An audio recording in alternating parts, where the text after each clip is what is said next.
You ever see one of those giant container ships just plowing through the waves, and you stop and think, how in the world does that not tip over? I mean, it just looks like it should, right?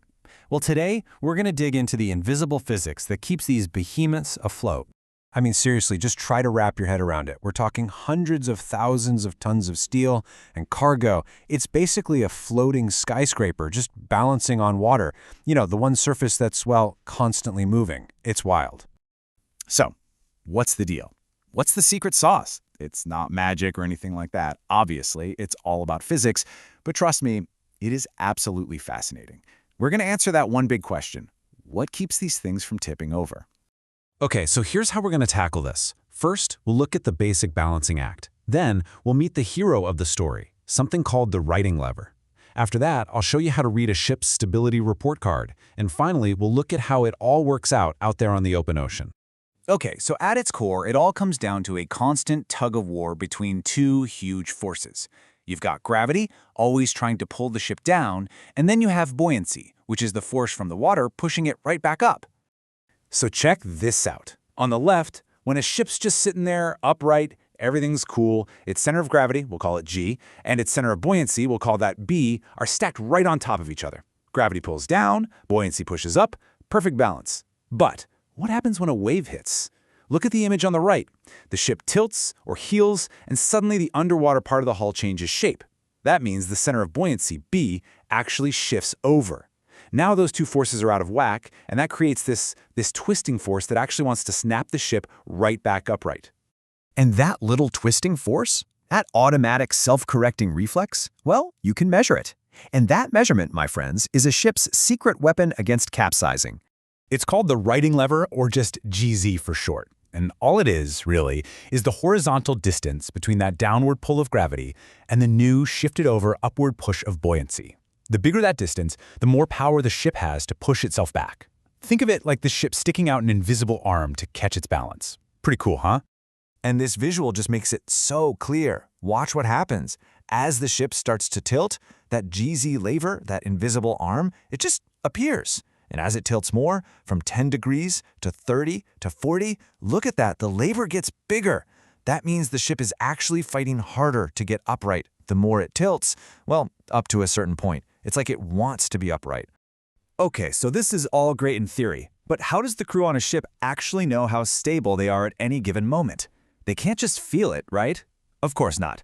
They have a tool, an incredibly powerful one, that basically tells them the entire stability story of their ship at a glance. And here it is. This is the GZ curve. Now I know, it looks like just another boring line on a graph, but don't be fooled. This is, for all intents and purposes, the ship's stability scorecard. It maps out that righting lever, GZ, for every single angle the ship could possibly tilt to. Let's decode what this thing is really telling us. I'm not kidding. This one curve has so much information packed into it.